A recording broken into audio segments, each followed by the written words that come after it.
on Rambo. You'll find out. I know he's your friend.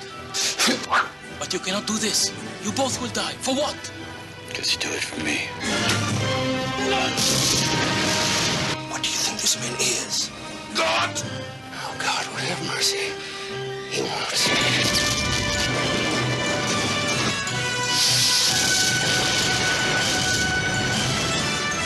Who are you? Your worst nightmare. Stallone.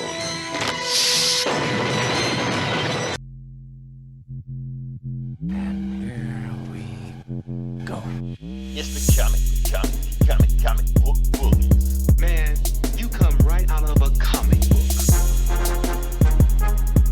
It's the comic book bullies. You will bow down before me! It's the comic book bullies. Now I am the master. It's the comic book bullies. It's the comic book bullies. Welcome back to the Comic Book Bullies. We're Nerd is the New Bully. I'm your host, Leroy, a.k.a. the one who knocks, with my co-host. This is Eli 2 times. 2 times? Why I'm 3 gonna times? go get the papers. Get the papers. Oh, okay. Yeah, and we're back with another episode, and not too much happened, but we're going to make it happen. Basically, we're just kind of coasting along until the Joker comes out. That's going to be the big movie of the year. But until then, we both actually saw a movie, and we're going to talk about that later on. Until then, Eli, let's talk about the bullshit that's been going on this week. What's that rapper that's been snitching on everybody's name? This rapper. I heard about him. I never heard his music, but I Lucky you. heard of him. Yeah. Lucky you. He fucking sucks. I would imagine. Yeah, I would imagine. I mean, you can look at him and tell, like, oh yeah, he looks like he sucks the rapper. He sounds exactly like he looks. You know, but that's the funny thing about it. He, like I said, He sounds like he smells. He looks like he smells. Yeah, I mean, that's the thing I don't understand about this guy. Like, I haven't been following him, but just the fact that I just keep up with rap all the time. His music always pops up on the on my playlist on Spotify, stuff like that, and I would skip. I don't want to hear this guy, you know. So, and he always goes in the interview. He's always, insulting somebody. He's always starting random beef with people. He's always insulting people. He's always bragging about how much he's this gangster and this, this blood, and he's always throwing up gangster and stuff like that. Everybody keeps telling him in interviews, maybe you need to calm down the tough guy role. Eventually, it's going to catch up with you. Oh, no, it's not going to catch up with me. Boom, look at him now. Yep. Ratting everybody out. Exactly. So he's ratting everybody out.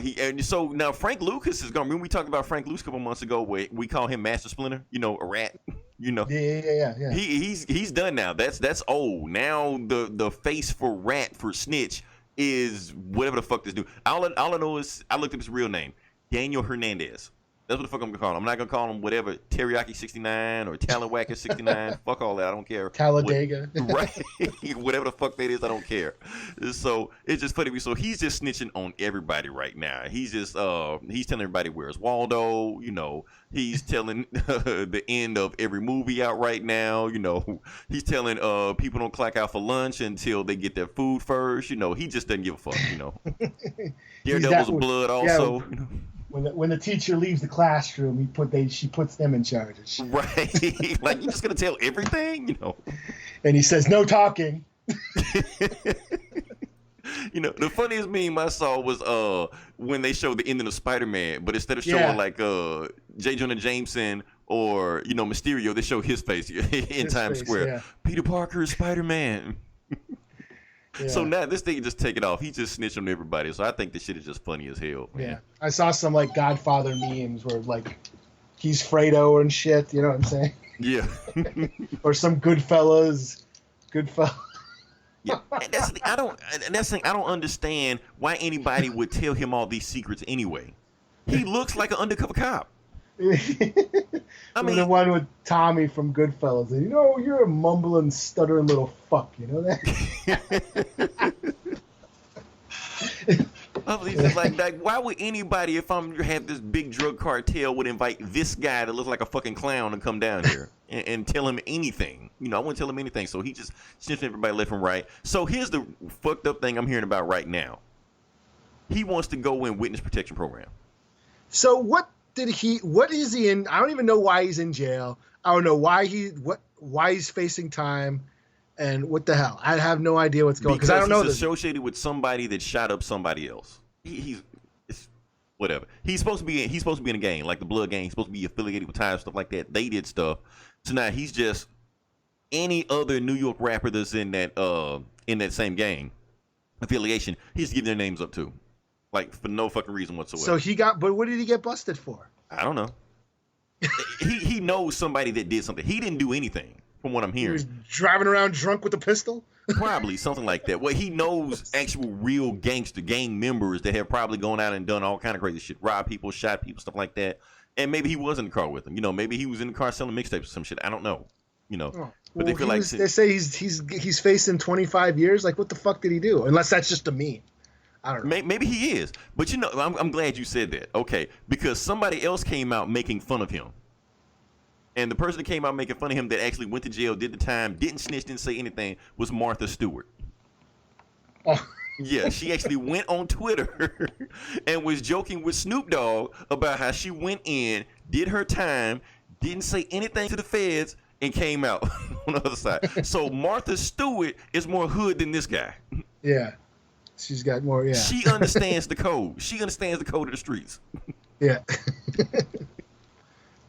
So now he wants to go into witness protection program. How the fuck you go on a witness protection with all them damn tattoos? Just send his ass back to the hood and just let him be done with it, you know? They're waiting for him with open arms, you know? Yeah, with that fucking hair and shit.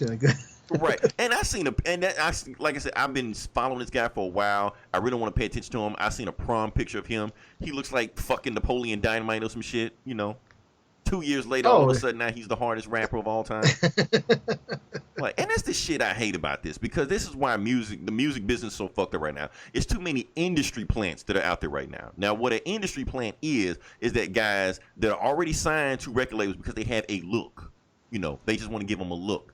So they plant them in certain situations where they make them think that they're blowing up underground. Like they may make a mixtape or go on SoundCloud like that, but all of a sudden they get more publicity than the next guy, even though their music sucks. That's because the record labels have already paid for their radio spins. But it's making it seem like it's organic, but it's not. So now you got these guys getting popular in low places and where they're not. They suck. They're terrible. The machine is pushing them, and now the machine is just spitting right back out. Like I said, I have no sympathy for this guy because, first off, he's a tough guy. Well, he's not a tough guy, pretending to be a tough guy. He can't rap for shit. He makes shit music. He, you know, always starting shit for no reason. And now he's snitching on people. And he looks like shit. Like I said, everything that's happened to him couldn't happen to a more deserving guy. So who's this? What the fuck's her name? Azella Banks or whatever? Oh yeah, Zella Banks is also another. And that's the thing. When rappers can't sell music nowadays, they just start beef with anybody. Well, I just heard this shit. I literally just heard of her the other day because my kid, you know, she's a teenager. She goes on YouTube. She's been playing one of her annoying ass songs. I've never heard any of her music before. I just know she makes shit music too. Yeah, I'm like, oh my God, it's the most obnoxious fucking piece of shit that she's into now. I'm like, what the fuck? And she just keeps playing it. It's so annoying.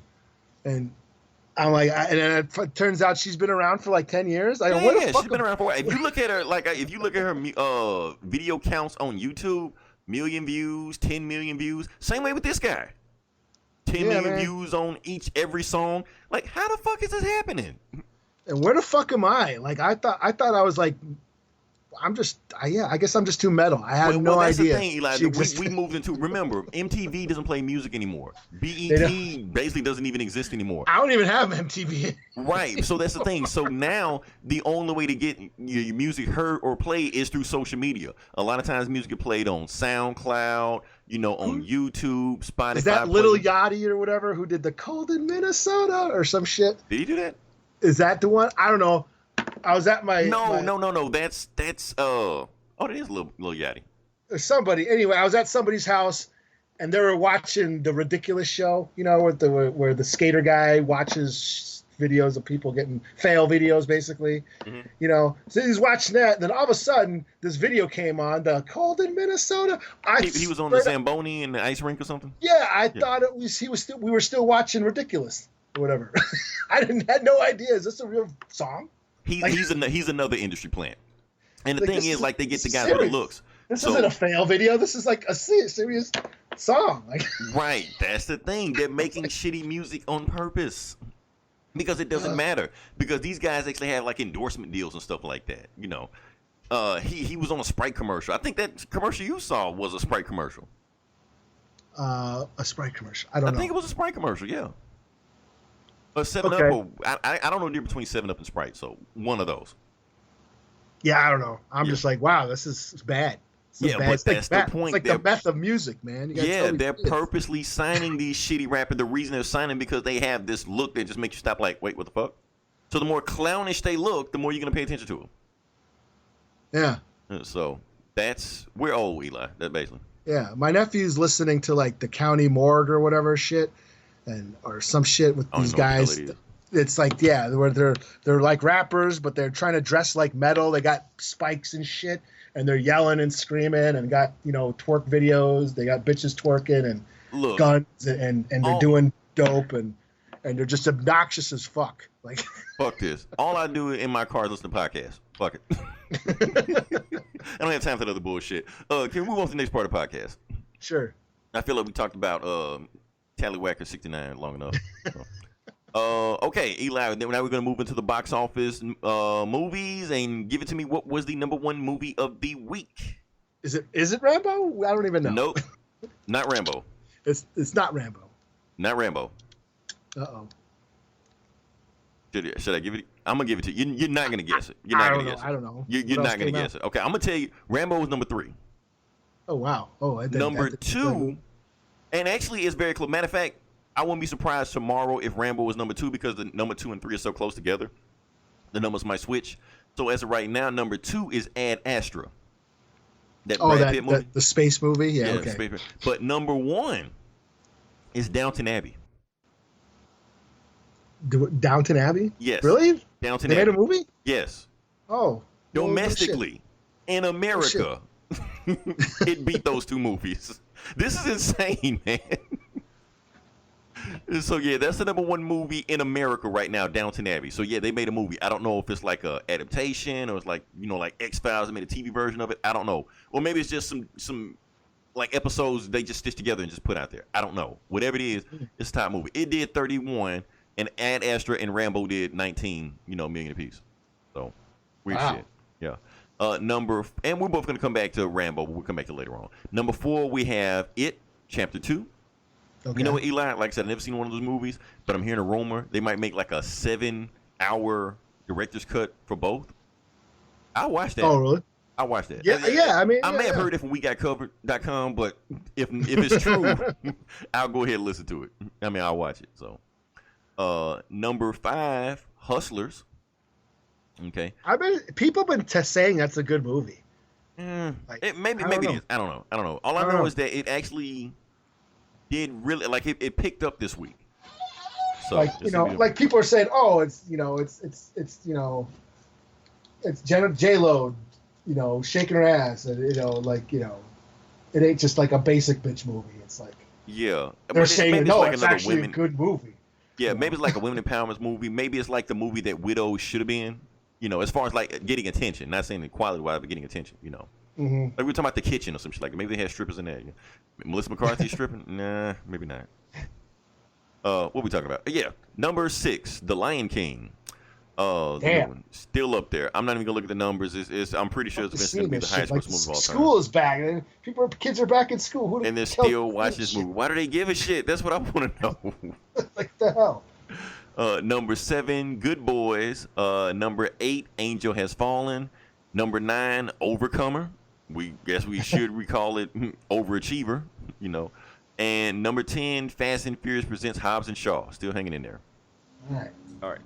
So that was the box office movies, and then like I said, it may fluctuate tomorrow, but we'll see how it goes there. So, like I said, we both saw a movie. I know you were going to see the movie regardless, Eli, but I said to jump on the train also because, like I said, we saw Rambo: Last Blood. And I actually like marathon all the Rambo movies this week because I'm excited for another Rambo movie. I was telling people, yeah, today I'm gonna go see a Rambo movie, and people are like, they got another one? There's a new one out? Like, what the fuck? Where have y'all been? You know, I don't watch TV. I don't watch TV either. I hadn't turned on TV in 3 weeks. I saw it on social media. Oh, okay. I'm like, what the fuck? I don't know. Maybe they didn't announce the movie as much as they could. But Eli, I'm gonna give it to you. I don't care if you spoil it, non-spoil it, whatever. Give me your. You want me to talk first? Yeah. You go. Okay. I know you got to get. I hate to put you on the spot, but you know. Well, I thought it was Okay. And maybe that's because, who knows? Maybe I made the mistake of watching Rambo 4, which is fucking awesome, right before I saw this movie. Yeah.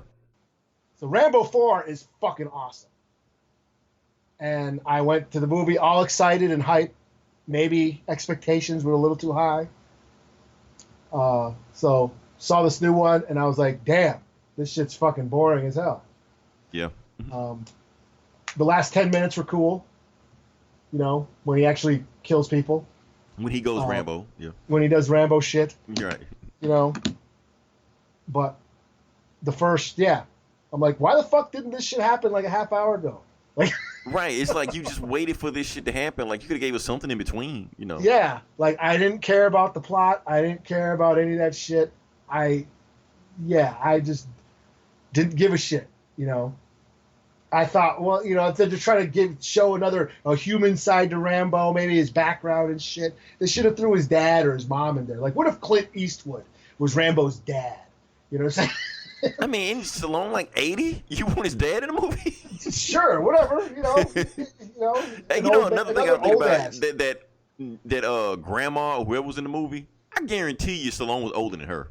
Yeah, and here's another thing. Sylvester Stallone in a cowboy hat, I don't buy it. It just reminded me of Rhinestone. I mean, kind of like a Bruce Springsteen type feel to it, you know. I don't know, man. I just didn't buy that fucking hat. But yeah, other than that, I was like, wait a second, waiting for shit to happen. He keeps going back and forth to Mexico. He goes back down there, gets his ass kicked, comes back, goes back down there, kills some guys, comes back, goes back down there, kills some more, comes back. He keeps going back and forth. Like, yeah. The first time he went down to Mexico, I'm like, okay, here we go. Now he's going to kill some motherfuckers. And then he did. Then he got his ass whipped. I was like, what, really? What the hell? And then, I don't know. I was just bored. And then by the time the shit happened at the end, I was like, finally, some cool shit, but I barely cared by then. So. There was some, I will say, yes, there was an awesome 10 minutes. That was cool. That's what I waited to see. But by that time, I was like, it was like, it's the end of the movie now. You know? Yeah, you got to wait through all it just to get to that one part. So yeah, and I was like, just very underwhelmed, you know. And like I said, I just watched Rambo 4 before seeing the movie, like a few hours before that. That day, I saw it. I watched Rambo 4, and I was like, so hyped, you know, because Rambo 4 is awesome. That might be my favorite one. So, all right. Yeah. Okay. So, I watched the movie. You said you were bored. I wasn't bored. But I won't say I was like into it either.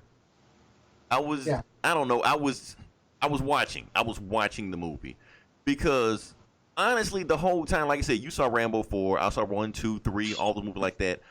This didn't feel like a Rambo movie. No. It just felt like a movie, and it just stuck Rambo's name he's wearing that title. Fucking cowboy hat. Right. Like, I don't know. Maybe I'm missing, like, the bandana and the mullet or something. I don't know. Maybe something he should have had. I don't know. You know? But basically what the movie boils down to is that it was the first half of the movie was Taken, and the second half of the movie was Home Alone. Boom, you got a movie. This is Rambo. Sure. So it's just like, what? Okay, they're doing Taken again? Okay, whatever. That's why he's going to Mexico, you know. But instead of fucking up, you know, Mexico, he gets his ass kicked, you know.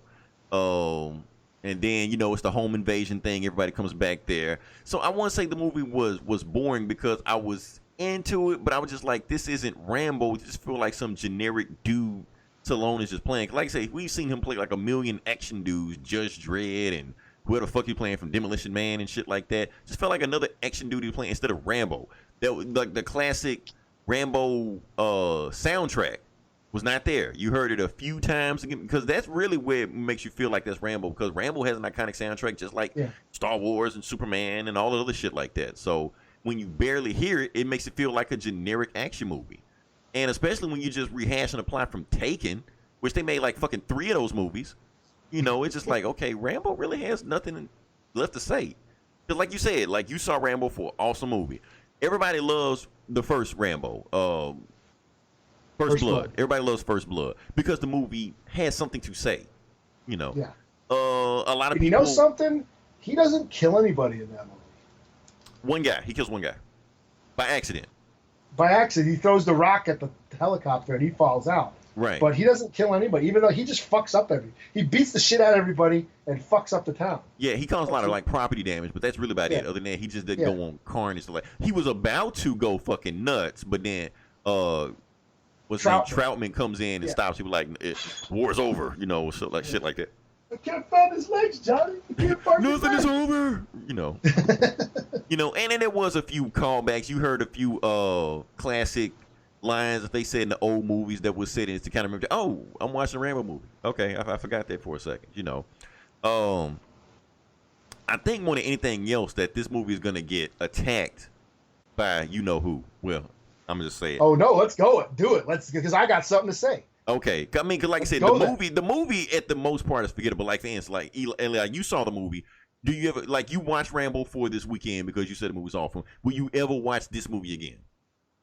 Probably not. Me neither. I mean, I'm just going on top of my head. I probably would never watch this movie again. I probably forget this movie even existed probably by tomorrow. You know, weird by a Rambo movie because, like I said, I marathon all the Rambo movies this week because I love the Rambo movies.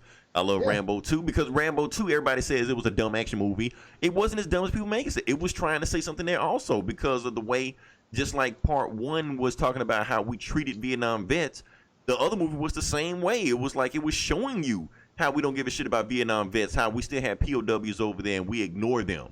But we drop Rambo in there, he'll just, you know, wipe Vietnam off the map, bring the POWs home. You know, you can say maybe they mishandled it, but there was still a message in there. Rambo 3, I'll get to Rambo 3 in a second. That's that's a whole different topic, you know. But the point with this movie, they had nothing to say. It was just Taken and Home Alone. Oh, I feel like they did have something to say, but what they said, I think it's the wrong time to say that. Me personally. I don't know if you saw it, Eli. I don't know. I saw, well, depends what you saw. Fuck it, let's go there. I'm going to tell you what I saw. I don't think anybody else is going to get into it, but I'll tell you what I saw. I think this movie is pretty much like masturbation fodder for Trump supporters. I'm gonna go back and repeat, basically explain what I'm saying. Okay. Because the whole movie, like I said, Rambo's in Mexico. It's lawless. Everybody's a rapist, you know, a mean hombre, you know. So they cross the border and they come to Rambo's home. It's Finn's home, and they're like the worst of the worst of the worst. Every single Mexican he meets in there is either completely evil or they are complicit to the evil that they do. It's either or, you know. So he's protecting his home from these evil Mexicans trying to cross the border over there. I think they even like the wall that they're trying to build. I think they even crossed that to get to Rambo to kill him. They went underneath. He had like an underground tunnel that like the cartel dude. Yeah. Remember they had an underground tunnel that they went through. Yeah. Yeah, some shit like that. So I think I'm like, is that what the movie is trying to do? Is this more fear mongering we're doing for Mexicans? I don't know. I think I disagree. Okay. I just want to know if you saw that or not. That's all. I can see that argument. I can see, you know, overwoke SJWs crying around about this shit. And I've seen the headlines. New Rambo's racist. It's Trump era, you know, fantasy, whatever. And the folks I'm thinking about, like, I didn't see any of that. Like the news reports stuff like that. I didn't see. I was just watching the movie and seeing like, are they? And I saw this. I saw all this shit after I saw the movie. Okay. So I was like, really? What the fuck? Okay. But here's what stood out. When one of the times when he's coming back from Mexico, Rambo is in his truck. and he drives right through that fence. It says U.S. border, do not cross, and he just drives right through it. Right. To me, I thought that was blatantly anti-Trump, anti-wall. He was like, fuck the border. That's what I saw. So when I heard about all this, oh, it's so racist and blah, blah, blah, blah, blah, I'm like, really? Because that one scene, he drives right through the fence. Like, fuck the wall, fuck your fences, fuck your border. That's how I saw it. I don't know. I don't know. Maybe you saying it. I'm saying this. My personal opinion from seeing this movie, I think it was completely pro-Trump. I mean, let's be honest. It's a movie about a white dude that's just murdering every single brown dude he sees. That's pretty much what the movie is. Yeah, not saying it's wrong with that. Remember, he's also half Navajo. That's true. Okay. He's Italian. But he's Navajo. I know. Canonically, he's half Navajo. So it makes it okay to murder every brown person. And not all the Mexicans were cool. Like, didn't the nice Mexican lady save him and shit? And that's true. But at the same time, she was kind of complicit. Not to say she was complicit, but she was like apathetic. Didn't really want to help him. She tried to. Well, she followed him and like saved his ass, basically. Okay, so there's that one Mexican. Not all Mexicans, And the doctor she brought him to. That's true. Okay, so you got two good Mexicans in the movie. And I guess his niece also, but she's like half Mexican. We never seen the mother, so we don't know. And the grandma. We don't know who the fuck she was. She a grandma? Was that his girlfriend? Who the fuck was that? I thought it was like the aunt because it was his sister's kid, right? Right. They never said. They never said how they're related. Yeah. I don't know. All I know is I didn't care. I'm like, okay, this is a Rambo movie. He's got to kill these motherfuckers. Right. Are they the bad guys? Cool. Kill these motherfuckers. Okay. Now I'm gonna go with you there. I'm gonna go with you on that. He didn't kill them for like 2 hours. And that's what was frustrating. I was like, okay, yeah, they're assholes. They're a bunch of mean hombres. Now, kill these motherfuckers, Rambo. And he didn't, and that's why I hated the movie. Okay, here's my thing about this. Now, you said you were bored through the whole movie. I felt like the movie went out of its way. Like the movie, I don't know how long the movie was, 2 hours, whatever like that. Let's say for an hour and a half, they went out of their way to show you how much of an asshole these Mexicans were. They pretty much snorting coke, beating women, shooting them, stabbing them, raping them, whatever the fuck you want to do. So they're showing you all this shit. And then they're planning a home invasion of Rambo's house. So they drag this out as much as possible. So that means that whatever Rambo does to these guys, it's legitimate. It's okay. It's perfectly fine with it. Well, yeah. Because he basically turns into Jason Voorhees in that last 30 minutes. He's fucking Rambo. That's what I paid to see. He wasn't even Rambo. He was Jason Voorhees. Yeah, ripping out hearts. I mean, he ripped out the fucking in the last movie. He ripped out a dude's throat and then he disemboweled that one general and shit. Yeah, it was dope. But you know what? Because they played their hand because I knew he was gonna do that at the end of the movie. You ripped my heart out when you killed her. Now I'm gonna show you how it feels. I'm like, that's gonna be ending. Yeah. Wait for it, and that's what happened. Yeah. So gory as fuck, but I was loving it. I was like, damn, he's showing the dude. I'm gonna show you his heart. Yeah. I don't know. You could bitch. I mean, people can bitch about it because they're pussies. Yeah. But like I said, it's not gonna stop my enjoyment from it. I just know. Yeah. I was like, oh, her dad's an asshole. Cool. Well, can Rambo kill him now? Like, okay. You know what's fucked up? I thought I saw her dad in that cave. As one of the henchmen. I promise you I thought I saw him as one of the henchmen. Well, cool. He should have died an hour earlier.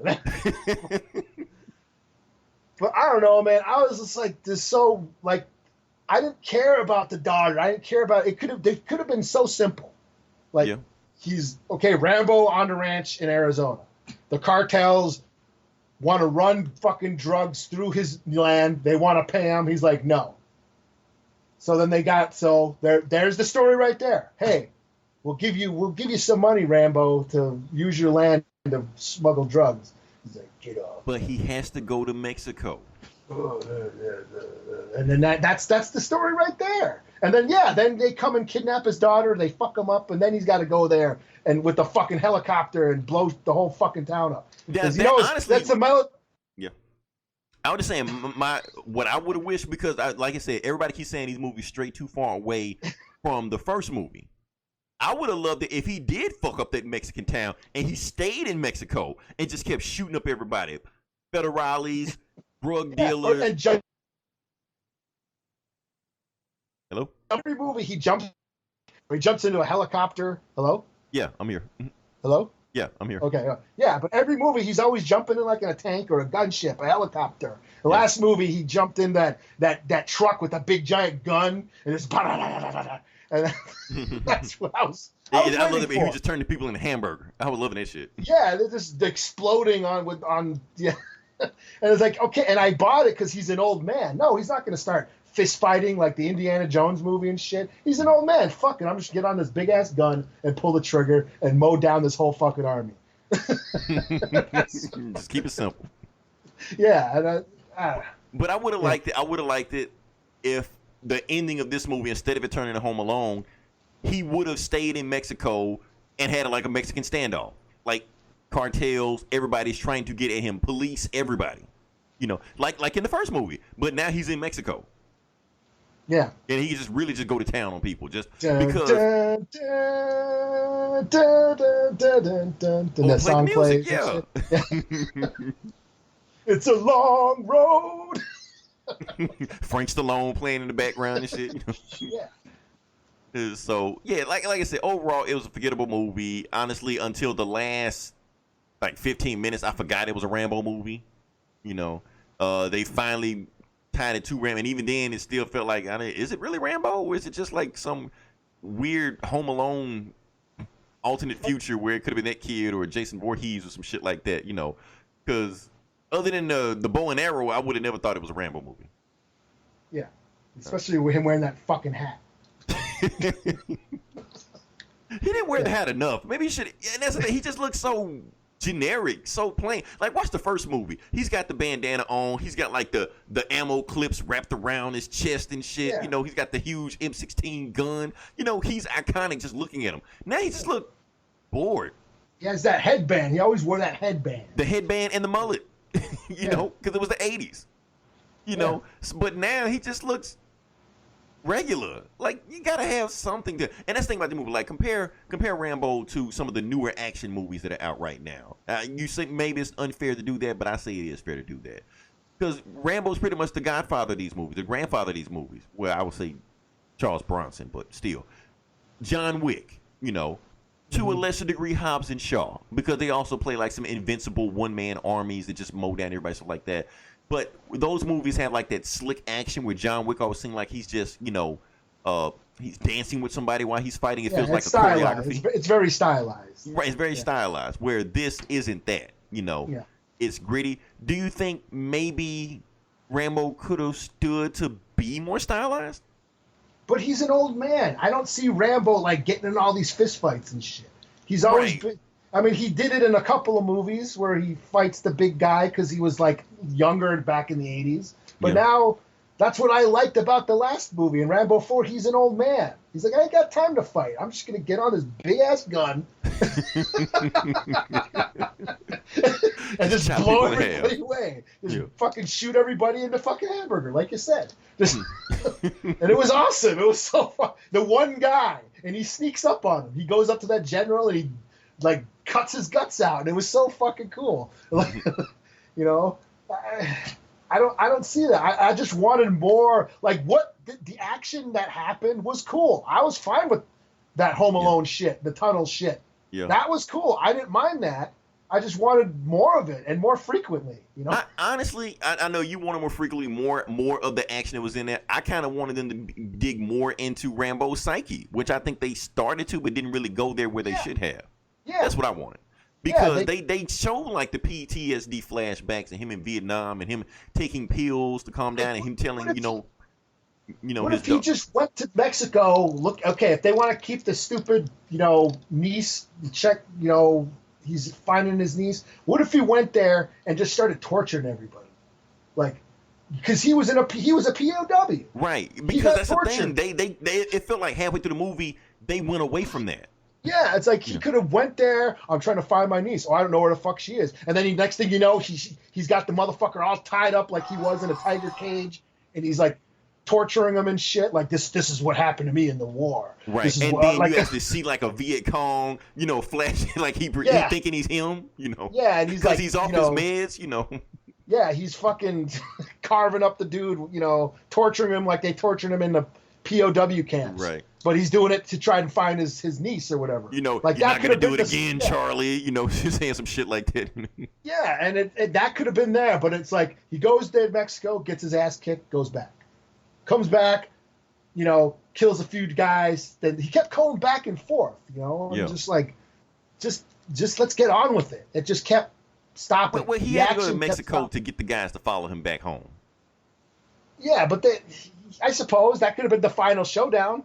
Yeah. But still, it could have been just one journey. He went to Mexico, fucked everything up, and got, killed some dudes, and then took his niece back, and then he knows they're coming. And then, the final showdown where he does that shit. That could have been cooler.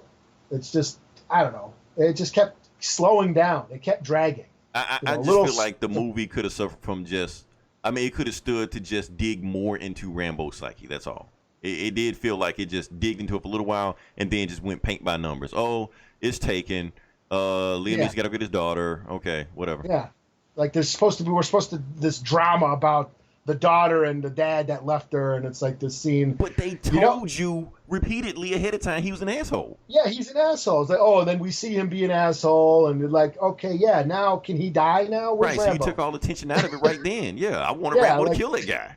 Yeah, where's Rambo? Like this Maybe is Rambo he could have been right? in on the whole human trafficking shit. Yeah, and it's just like, I didn't care about any of that shit. I went there to see Rambo blow up the world. Yeah, but like I said, I felt like it was more worthwhile watching them guys be assholes. That when Rambo finally went Rambo, it made it more satisfying to me. Yeah, I mean, like I'm saying, that last 10 minutes was cool. When they invade him and he booby traps the place and he goes around and he's got the Doors song playing. That was so.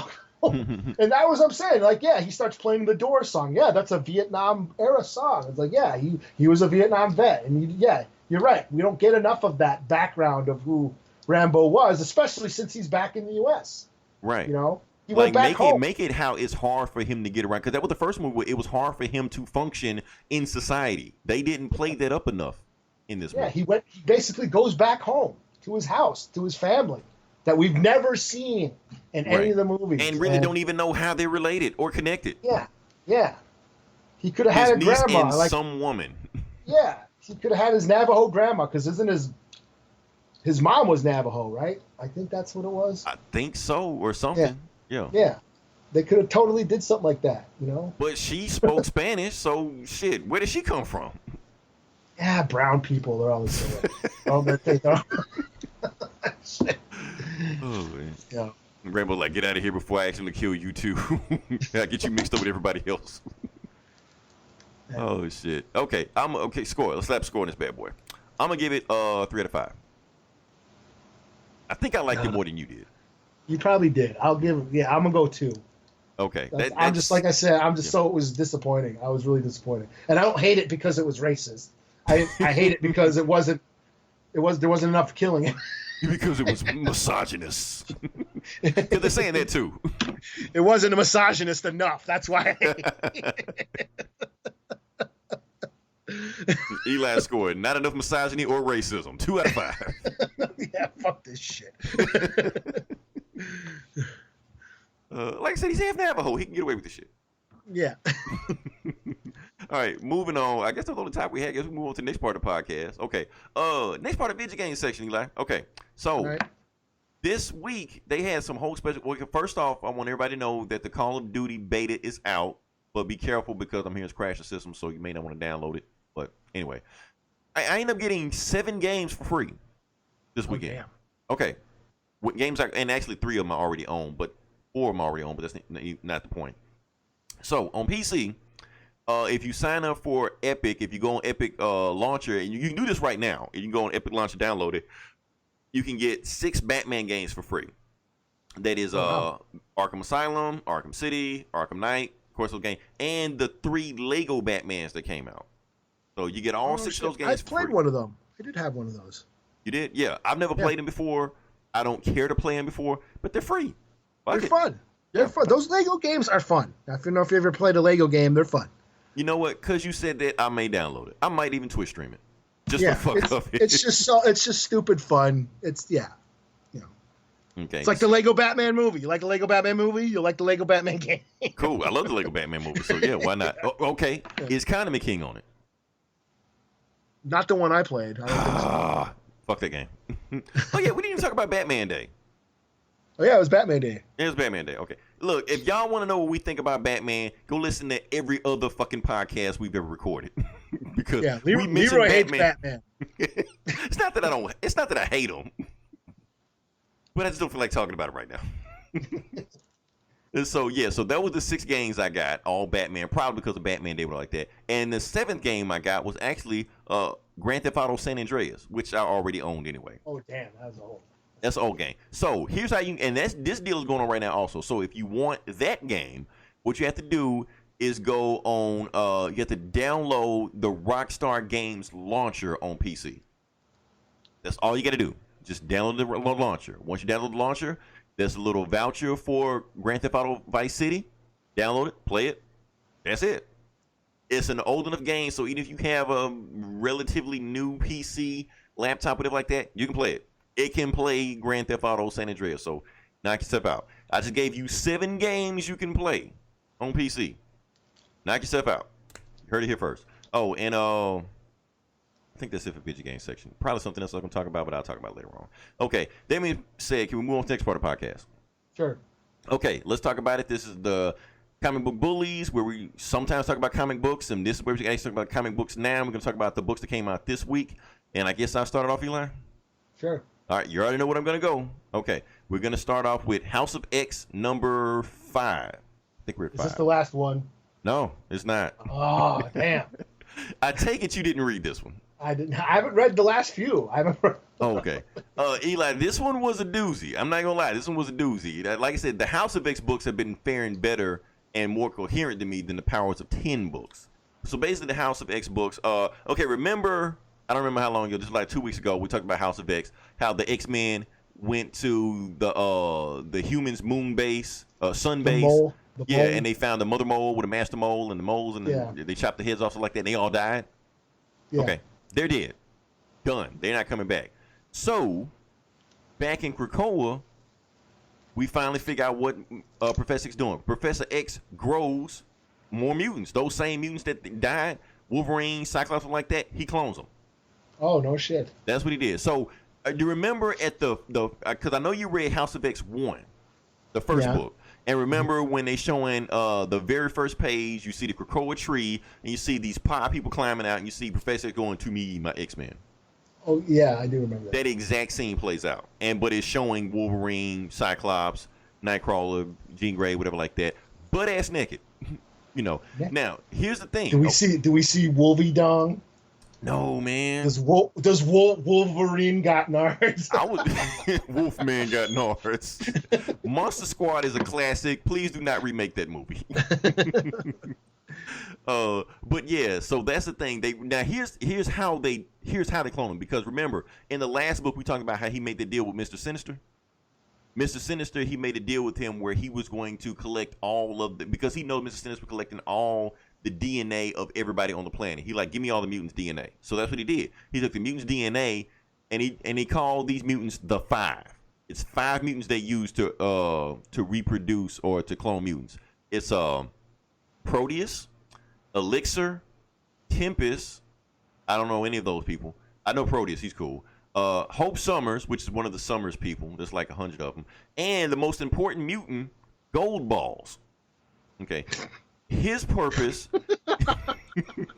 he's a Bendis character. But anyway, his purpose is that his mutant power is to shoot gold balls out of his chest. But somehow, it's stupid as fuck. He's always been like a stupid ass mutant nobody ever pays attention to. But somehow, Hickman has retconned it where the gold balls that he shoot out of his chest are actually eggs. So they fertilize these eggs with the DNA that they got from Mr. Sinister, and then the other mutants use their powers to like fast forward, grow them in like within a 48-hour period. So boom, okay, so they're clone, but they're just lifeless clones with no husk. So what Professor X does, that was Cerebro that he has in his head, he's been making mental backups of all the mutants on Krakoa. So just in case if something would happen where they do die and he got to reproduce them, stuff like that, he can put their souls back in their bodies. So when he does that to Cyclops, you know, Cyclops instantly remembers everything that just happened, even though he's a brand new clone that just, you know, hatched 48 hours ago. He was like, Professor X, did we get him? He's like, yeah, well, you took out Master Mold. So, like I said, they're butt-ass naked, still got, you know, clone goop dripping all over and stuff like that. Storm's like, okay, y'all ready? Come on, we got to celebrate. So they put him in the middle of Krakoa, and all the mutants come out and celebrate, you know, them. They're all butt-ass naked, still dripping and shit like that, but they don't care. Mutants, mutants, mutants. You know, like the scene in the Matrix, shit like that. I don't think they had like a wild orgy or some shit, but it's kind of reminds me of that. That's part one. Part two. Because while they're having a celebration, Magneto talks to Professor X. He was like, okay, now that that's all done, when does the hearing starts when they tell us about whether or not they're going to make us our own nation? He's like, oh, yeah, it happens tomorrow. So they go to the United Nations tomorrow, and Professor X sees Emma Frost, you know, across the room. And they having like this telepathic, you know, conversation, high and by and stuff like that. And Professor X tells Emma, he tells Emma, so Emma, you talked to the Russians, right? And they said they were going to turn us down. She's like, yeah, they did. And Professor's like, it's interesting how they changed their mind at the last minute. And Emma's like, yeah, that is funny. And Professor's like, Emma, you know I know what you did.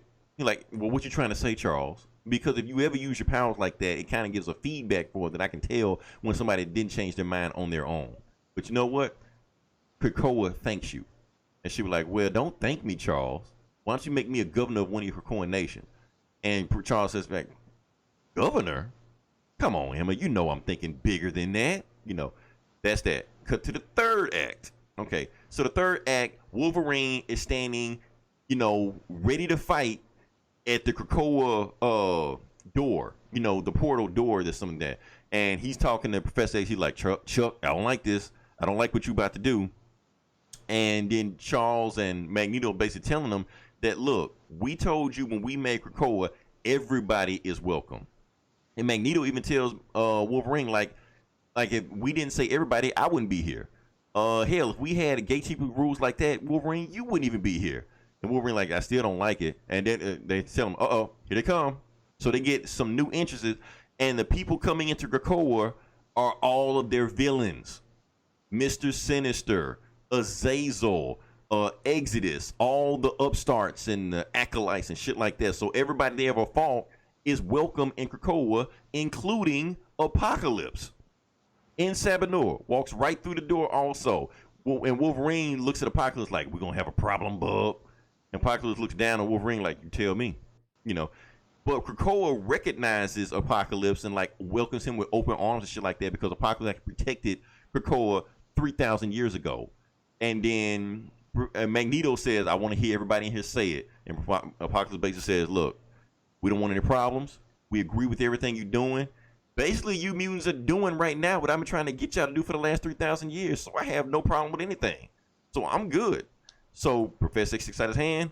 Apocalypse sticks out his hand. They shake hands. The end. So, yeah. Oh, shit.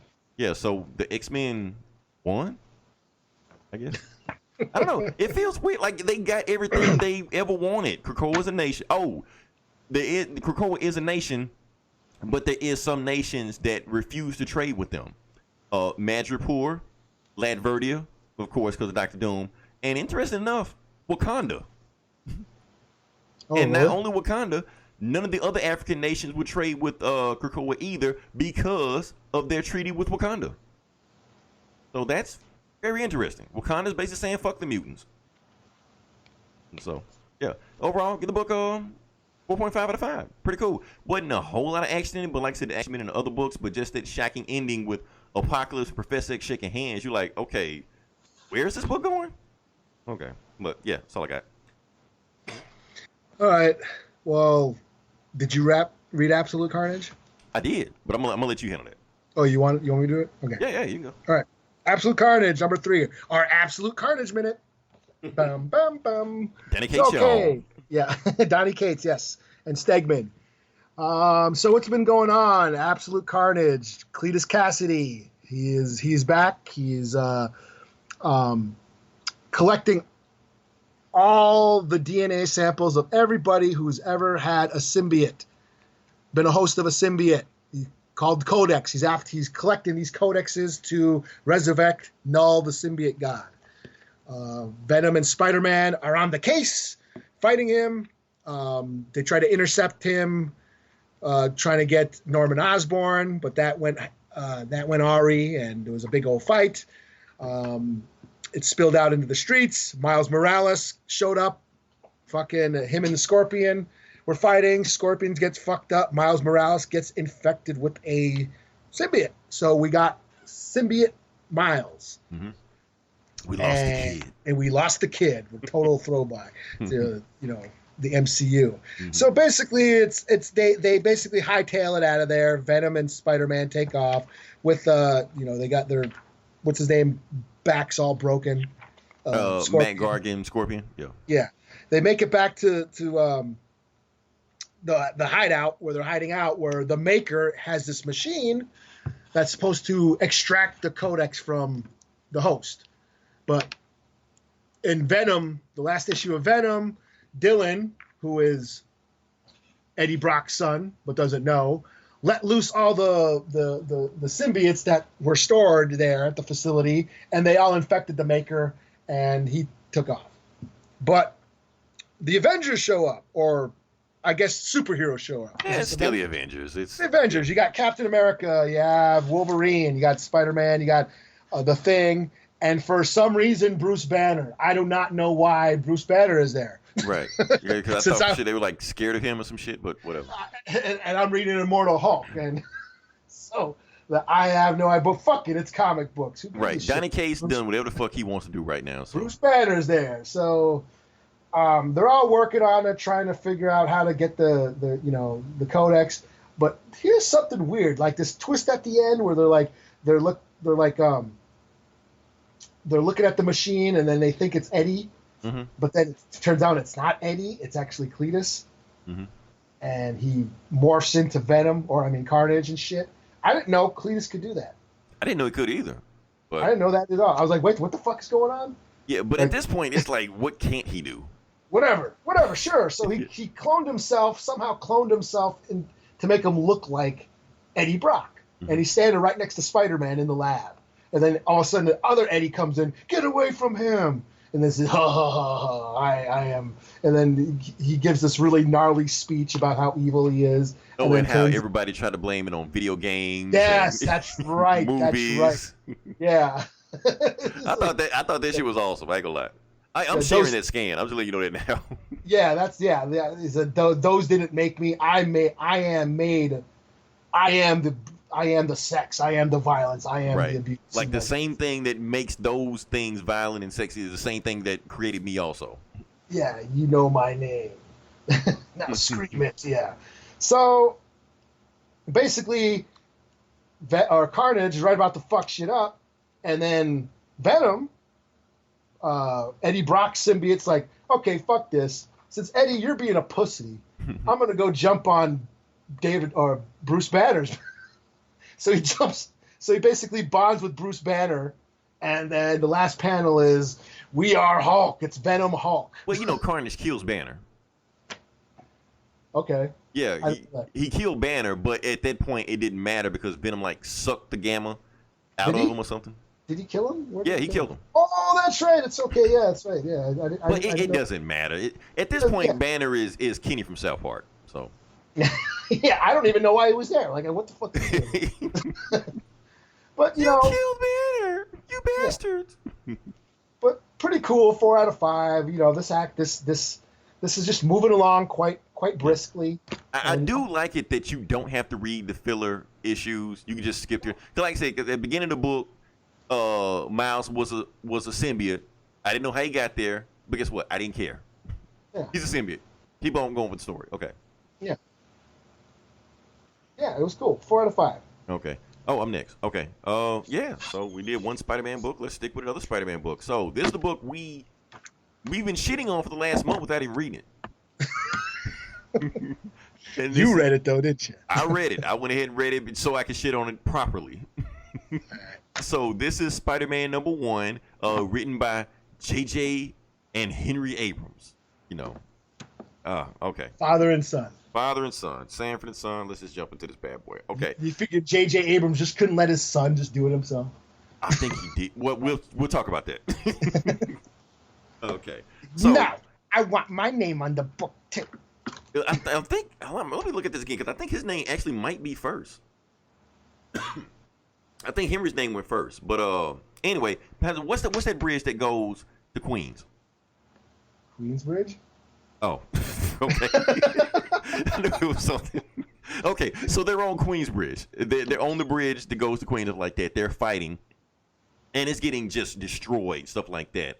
Mary Jane runs onto the bridge, and she sees Spider-Man, and Spider-Man is just fucked up. Matter of fact, his arm has like compound fractures all over the place, like bones sticking all out of his flesh and shit like that. And she's like, "Look at you." He's like, "Yeah, well, you should have seen the other guy."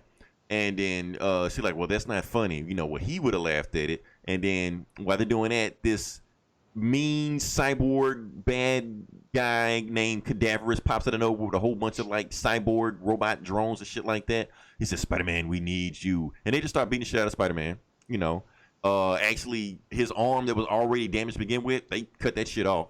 So his arm is gone. You know. Oh, and they kill Mary Jane. And throw her off the Queensbridge. Yeah. Really? Yeah. Stab her right through the heart, then throw her off the bridge. So Spider-Man scoops her up. When he scoops her up, he comes back. Cadaverous flies off, stuff like that. Cut to it. They're at Mary Jane's funeral.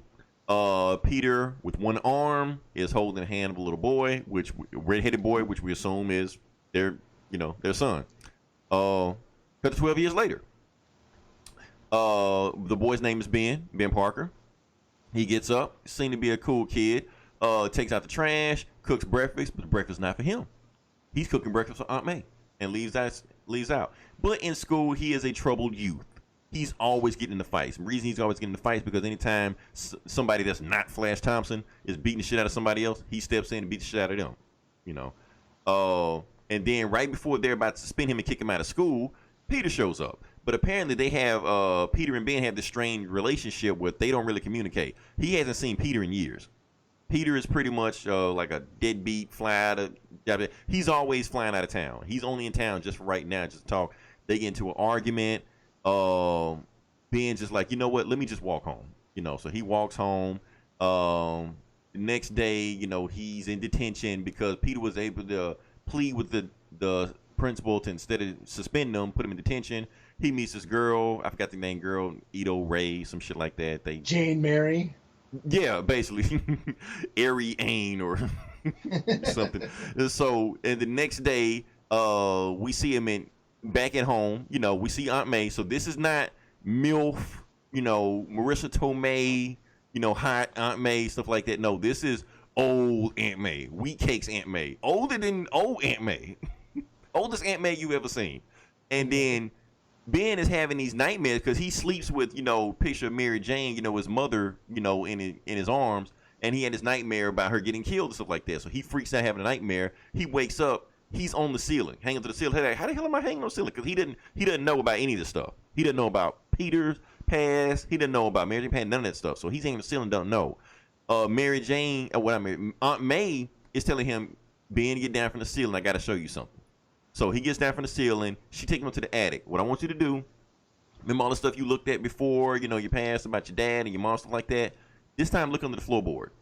I want you to find something on there. So he looks on the floorboard, sees all this other stuff like love letters and, you know, Peter's, you know, Daily Bugle pass and the old Spider-Man suit. The end. So, yeah. Is it a one shot or is we? No. I think it's a mini series. Oh, okay. Or some shit. Yeah. So yeah, the boy is Spider-Man. Overall, I'm like whatever. First off, here's the thing that made me mad about this story. It's very formulaic. It's just another Spider-Man story. They try to, it's something you've never seen before. We've seen this before. Matter of fact, we've seen this with Peter had, instead of a boy, he had a girl, Spider Girl. It's the same fucking story. And her name was Mayday Parker. You know, now he's got Ben Parker, redhead boy, supposed to have all these spider powers and shit like that. It's the same thing. He's not he's beating up a bully that's not named Flash Thompson. He meets a girl in school that's not Mary Jane Watson or not Gwen Stacy, whatever like that. You know, it's the same story playing out. So what are you telling different? I mean, not Mary Jane died, dude. That's another thing. Okay, remember, how you gonna tell that story? How would Eli? They fridged her. You can't do that in 2019. Now I know you're gonna call me, you know, a SJW and a snowflake. I'm reading it now. Okay, I know you're gonna call me a snowflake and all this shit like that, but it's 2019. You can't use these old tropes. Now, let me just explain what, cause like I said, I don't know who's listening and who don't know what fridging is. Let me just explain and just break that down for you. So, there's an old trope in comics called women in the refrigerator trope. It's a trope that they have gone out of their way to not do anymore because they used to abuse that shit back in the 70s, 80s, and 90s. It was coined by Gail Simone. Basically, how the phrase was coined was because now people know about Green Lantern. They know about Hal Jordan. They know about John Stewart, the black one. They don't know about the Latino Green Lantern, which is Kyle Rayner. One of his bad guys found out who he was, found out where he lived, found his girlfriend, killed her, beat her up, broke every bone in her body, and when Kyle Rayner came home, found her dead body in his refrigerator. Hence, women in the refrigerator trope. That's where it got coined. However, the trope had been going on way longer before then because it actually started to become a trend. People started noticing. Basically, what happens is anytime a hero gets a girlfriend or a mother or a sister like that, the girlfriend will die, get shot, raped, lose her power, goes missing, whatever. She's just a plot device for the hero to overcome something. Yeah. Kind of like what we just talked about with Rambo. Like his niece got fridged, you know. Basically, so they're not even characters. They're just plot devices. Like, we can go back to Gwen Stacy getting thrown off a bridge, Barbara Gordon getting shot. The Punisher. All his family getting shot and shit like that. Jean Grey, even the fact that how she got her powers and she committed suicide because she couldn't handle it. And the list goes on. We can keep going down the road with this, but that's the point of it, that they call it the women refrigerator trope. So once they named that trope, Gail Simone went out of a way to make a website pointing out every single example of that.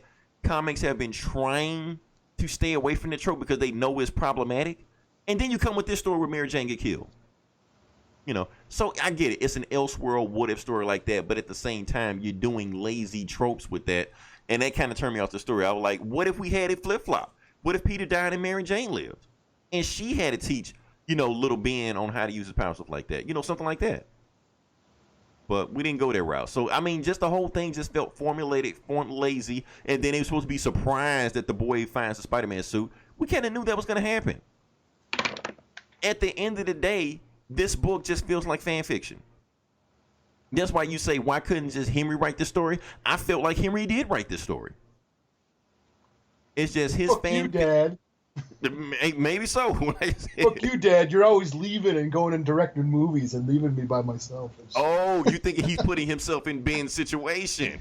Yeah. Oh, he's got this famous, successful father that everybody depends on, except he never sees him. Yeah. Interesting. Yeah, see? Yeah.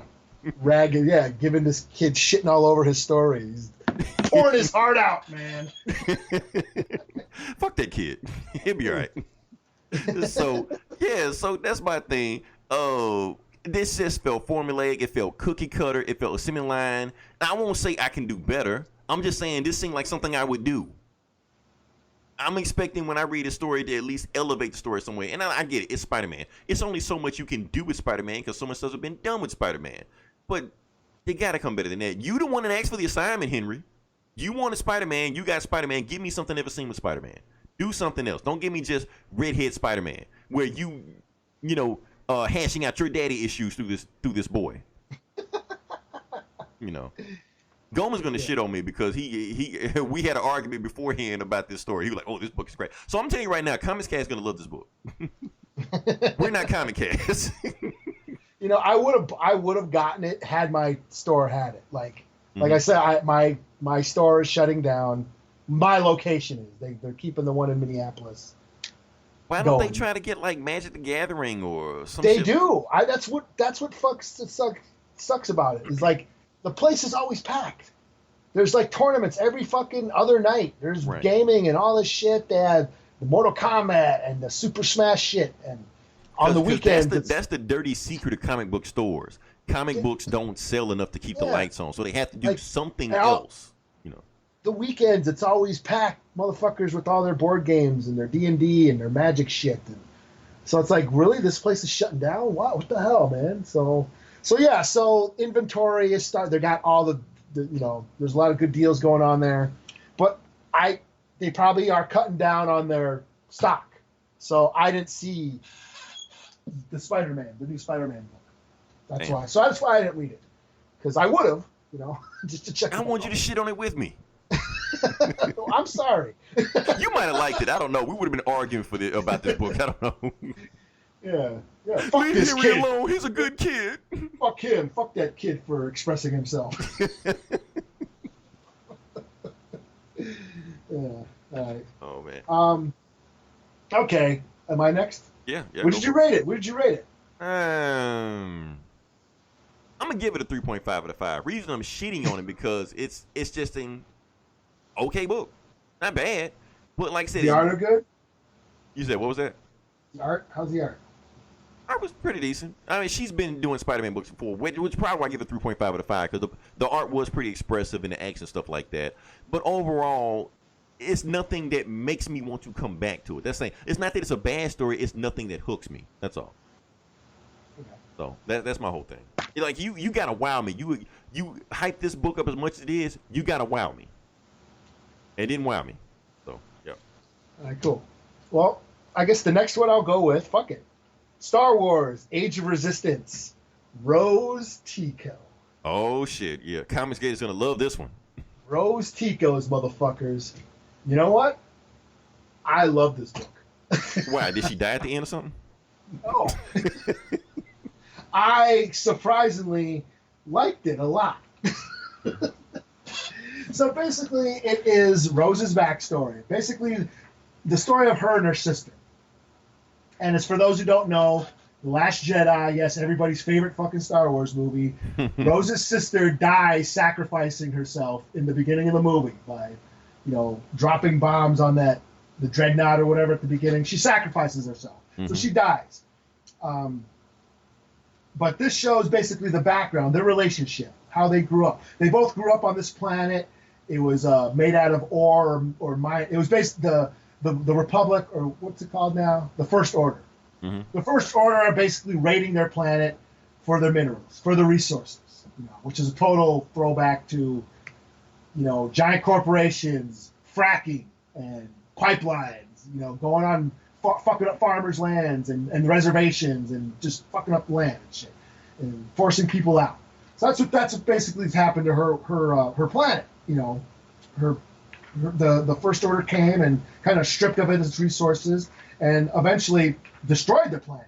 So this, Rose and her sister end up joining the what do they call it? The Resistance. Mm-hmm. I can't say the rebellion, but it's the Resistance now.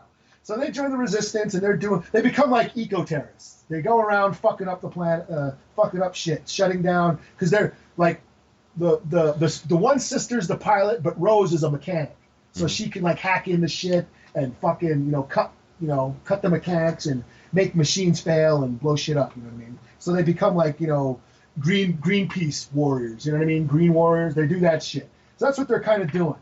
Okay. And then they find out. Yeah, they eventually find out that the First Order destroyed their planet and they're vowing revenge. And they're just like, let's take this bomber, let's go find the biggest fucking ship we can, and let's blow that motherfucker up. And they're like, yeah, okay. And they're right about to jump on the ship when Princess Leia shows up. Okay. And she's like, you know what? I understand how you feel, and I'm not here to stop you. But I know what you guys are going through. I've lost so much. I've lost my home world. And I know how it feels to want to just go back and get revenge. And she says this, where's this line? He's like, do you want to be a minor convenience to the First Order, or do you want to be a constant, frustrating pain in their side? Choose. You know, so you could just go. She's like, I've lost so many people. I don't want to lose any more soldiers. You know, and they're like, okay. And then they vow to like, okay, we're gonna stay and fight. We're not gonna go on the suicide mission. And yeah, and the whole time you hear this narration. My sister's my hero. My sister's so cool. My sister's this. My sister's that. And then finally at the last panel, you said, my sister was my hero. Mm-hmm. I honestly believe Rose is destined to be something great. So you realize it's her sister that Rose was talking about Rose the whole time. Where you thought it was Rose. Talking about her, but she was talking about Rose. Okay. So I was like, wow. I was like surprised. I thought this was surprisingly well told. And just, a cool, cute little story. So fuck it. 5 out of 5, motherfuckers. Oh, you just pissed off so many people with that. Yeah, these nuts right here. So many people triggered. I got your triggers right here. Honestly, I like it just because she pissed so many people off. I'm like, show her as many scenes as you can in the next movie. Well, back to my comic store getting shut down. The Ray book came out. I didn't get that because it wasn't there. Oh wow. So I didn't read the Ray book. That's what I wanted to read. I got stuck with Rose. I was like, fuck. I get it. I was like, Rose. Either one would piss people off. So. Like, fuck it. But then I read it and I was like, wow, that was. I liked it. I really liked it. Okay. Just because of the Leia scene. That scene with Leia was touching. Because Leia is the hardest. Leia's the hardest. I keep saying this. I said it on my fucking Geek Savs a couple weeks ago. Leia is the hardest motherfucker in the whole galaxy. She really is. They come to rescue her. She ended up rescuing them. Watch her planet blows up. She doesn't flinch. Yeah, she talks shit to Vader's face and walks away. Right. Like, she don't give a fuck. All right. So I guess I'm gonna just read a book. What did I read? Fuck. Let's do Valkyrie number 3. Okay. I'm gonna try to go through this before everybody falls asleep on this one, because nothing really happened in this book. So, like I said, last book, Heimdall was killed by Bullseye. Heimdall's last wish was he wants to go to the end of everything. So Jane Foster takes him there. She takes the end of everything, but in order to get there, she has to go through heaven. Now, this is not the heaven that you think of. This is the heaven that was created by Neil Gaiman, that was stolen by Todd McFarlane, who Neil Gaiman sued to get back from Todd McFarlane, and then sold to Marvel. Oh. And Angelica or whatever. Angela, yeah, because that whole thing, it's a whole legal battle. YouTube it. It's some funny shit that we had with that one. So that's Spawn, because Spawn, he started hiring writers. He figured, okay, I can't write. Right. I'm a hire writer. So he started hiring all these writers. His limitations. Yeah, and Neil Gaiman was one of them, and he created an awesome character. Yep. And then fucking Todd McFarlane's like, hey, it's Image. No, it's mine. And now Marvel owns her. Right. Because you stupid fucker, Neil. Todd McFarlane went out his way that anybody that comes over to write for his story, he said they own the character. He told them that. That's how he got him to get on there. Yeah. And then he steals the character from them. Like, what the fuck, Todd McFarlane? You're an asshole. He basically became the same people he hate. He basically did he did what Marvel and DC did the same reason he got away from them. So, and Neil Gaiman did it specifically to say "fuck you" to Todd McFarlane. Mm-hmm. He was like, "That's why." I'm just selling to Marvel. So, anyway, what are we talking about? Now Angela's a Disney princess. Now she's Thor's sister or some shit like that. Yeah. That's why it's so confusing. So I don't feel bad. It doesn't even make any fucking sense, man. I don't know. It's weird. Anyway, they go through heaven. They go through heaven, then they go through hell. And then they go to the end of everything, which they call it the far shore. And Jane Foster tells Heimdall, "Is this where you want to be?" "Yep, this want to be." "Okay, bye." And she throws him in the abyss. That's it. She teleports back to New York City. She don't understand how she got there, but she's there.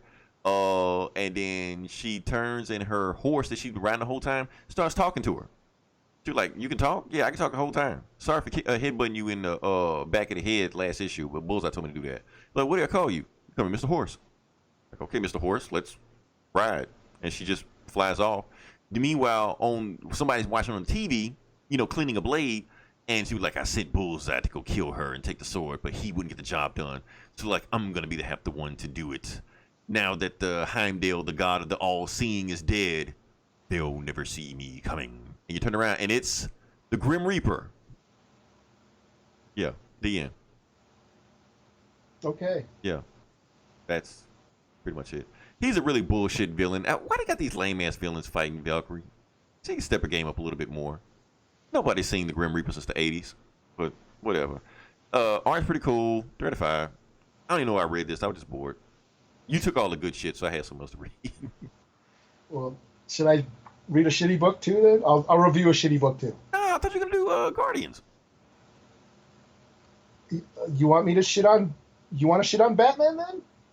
I was gonna say fuck Batman. It's not even really worth talking about. Okay. Okay, Batman 78. They fight Magpie. They beat him. They fall in love. The end. 79. 39? Okay, whatever. Yeah, basically. Yeah, that's the book. Okay. Yeah, more of the same shit of the last issue. Yeah. Still getting ready to go fight Bane. Yeah, they're still getting ready. I thought they were ready, but whatever. Okay. I really want you to do Guardians, but if you want, you want me to do Guardians? Yeah, you can do Guardians. Okay, but I don't know any of these motherfuckers. Okay, It's cool, man. So Guardians of the Galaxy, the Church of Scientology or whatever the fuck it's called. Tom Cruise is the leader. Yeah, yeah. The Universal Church of Truth, right? Yeah, let's go with that. Church of Truth. That's a tongue twister. Damn. Church of Truth. Church of Truth 69. Chattanooga. So, anyways, they're going around like infecting people, basically brainwashing people into their flock or whatever, to raise death or something. I forget what they're doing, but I think they're trying to kill death. Something, whatever. Yeah, Okay, something. yeah. They're up to some shit, and they're basically brainwashing the universe to convert them into their religion. And Pete's dad, Peter Quill, aka Star-Lord's dad, is like in charge of it all, and he's got Peter there. And he's like, "Join me, son," and all this shit, blah blah blah. And Peter's like, "Fuck you," and he punches him. And fucking meanwhile, while that's going on, we have Groot and Moondragon. They go find Rocket Raccoon, who's all dying of AIDS or whatever. But he gets in a giant mech suit, and they're like kicking ass on some planet that I don't know what planet's on. And Magus shows up. That's Thanos' son, right? No, Who is that's Adam Warlock's evil doppelganger. Magus? Yeah, Okay. from I thought it was Thanos' son. Oh no. Okay. No. What's Thanos' son's name?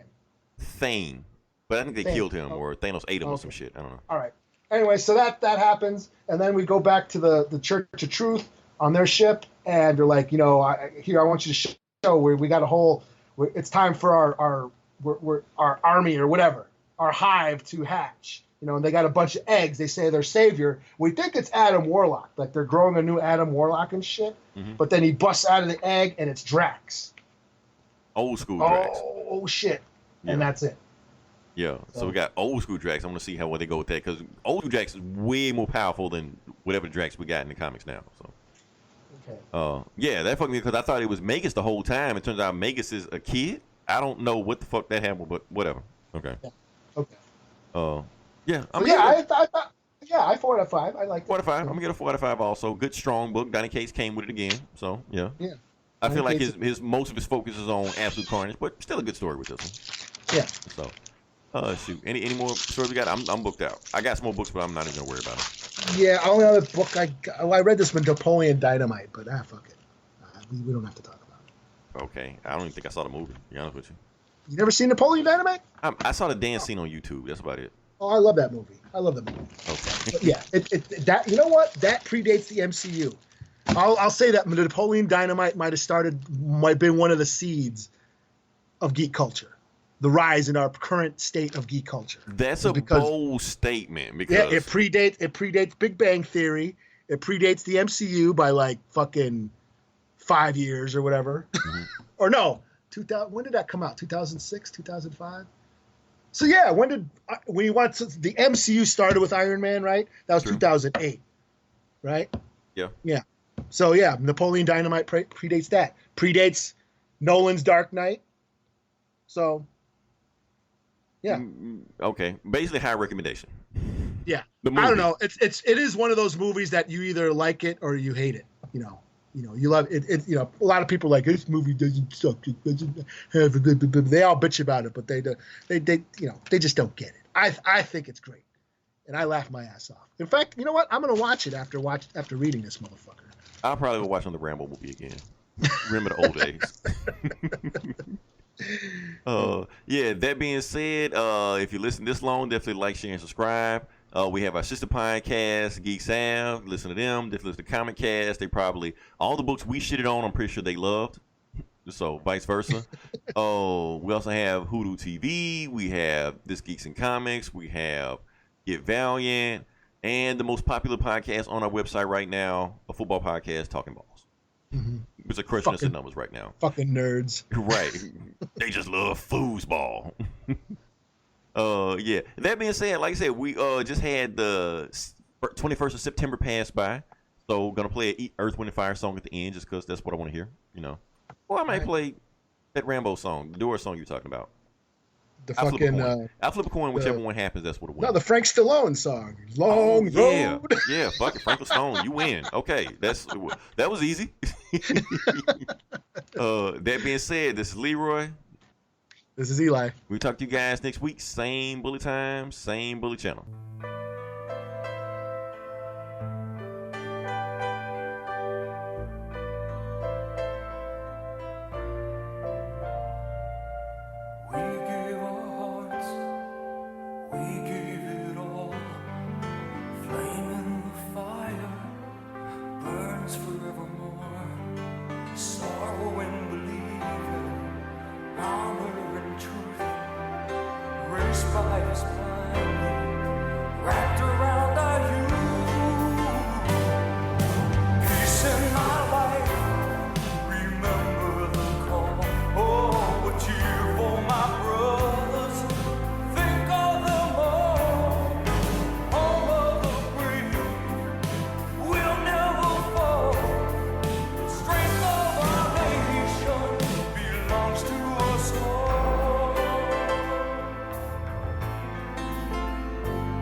Tomorrow's an angel watching us all.